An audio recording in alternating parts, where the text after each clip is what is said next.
L'an 2025, alors que les élections présidentielles approchent au Cameroun et que les divisions se multiplient au sein du peuple, le pays s'apprête à vivre un tournant décisif de son histoire. Contrairement aux élections passées, il n'y a plus d'éveil. La jeunesse se sent de plus en plus concernée et elle veut prendre une part active dans cette révolution. Le principal parti d'opposition et le parti au pouvoir multiplient les tensions même sans le vouloir.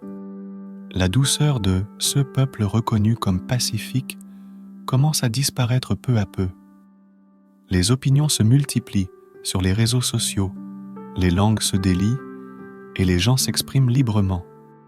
Face à cette montée des tensions, le président sortant décida d'investir un autre membre de son parti pour l'élection seulement à 1 mois de la date de dépôt de dossier de candidature. Ce choix du président sortant ne faisant pas l'unanimité créa encore de plus grandes tensions au sein des populations et particulièrement au sein du parti au pouvoir depuis 40 ans. Les populations commencent alors à lancer les appels à une coalition de l'opposition. Mais comme à chaque élection présidentielle, l'opposition n'arrivera pas à s'entendre sur une coalition. Il y a eu un homme connu pour ses prises de position éclairées sur la situation du Cameroun.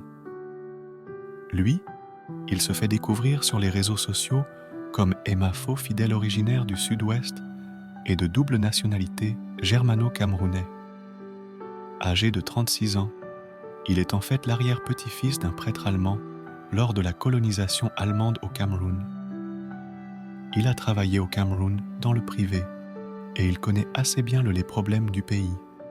Actuellement, directeur de la commission d'éthique au département des relations extérieures en Allemagne, il se sent très concerné par ce qui se passe au Cameroun.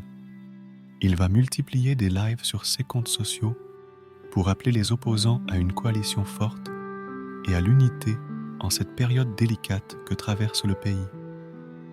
Il deviendra alors l'un des personnages les plus aimés des Camerounais, alors qu'il était encore inconnu il n'y a pas longtemps. Mais hélas, ses nombreuses prises de parole en ligne pour le réveil du Cameroun et contre l'ingérence européenne vont conduire à son licenciement par le gouvernement allemand et par la suite à son expulsion vers le Cameroun.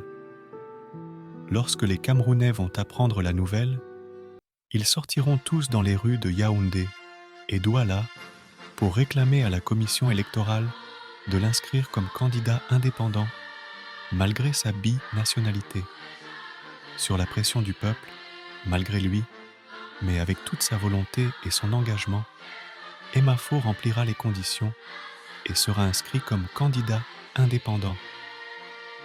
Contre toute attente, il remportera l'élection présidentielle de l'an 2025 à plus de 70% pour devenir le 3e président du Cameroun. Ne dit-on pas souvent que le pouvoir au Cameroun se donne ? Le peuple a donné. La suite dans quelques heures.